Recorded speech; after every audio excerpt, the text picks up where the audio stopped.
ഏറ്റവും നല്ല എഫക്റ്റീവായിട്ട് യോഗ ഈവൻ നമുക്ക് ഏറ്റവും കൂടുതൽ റെഫറൻസ് വരുന്നത് ഗൈനക്കോളജിസ്റ്റിൻ്റെ അടുത്തു നിന്നാണ്. അപ്പോൾ സ്ത്രീകളുടെ PCOD പ്രശ്നം അതെന്ന് പറയുന്ന യോഗയും ഡയറ്റും അല്ലാതെ അതിന് വേറൊരു ക്യൂർ ഇല്ല.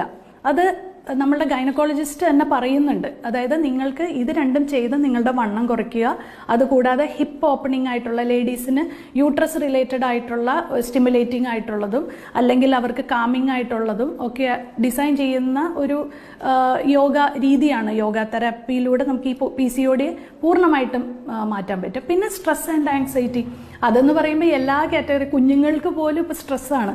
അപ്പോൾ കിഡ്സ് യോഗ തൊട്ട് ഇപ്പോൾ കഴിഞ്ഞ ദിവസം വന്നൊരു കുട്ടി അത് ADHD എന്ന് പറയും, അതായത് അറ്റൻഷൻ ഡെഫിസിറ്റ് ഹൈപ്പർ ആക്റ്റീവ് ആ ഒരു ഡിസോർഡറാണ്. അപ്പോൾ കുട്ടികളുടെ ആ ഹൈപ്പർ ആക്റ്റീവ് അതിൻ്റെ കാരണം നമ്മൾ കണ്ടുപിടിക്കണം. ചില സമയത്ത് ഒരു ഡീവേമിങ് മാത്രം മതിയായിരിക്കും. അപ്പോൾ ആ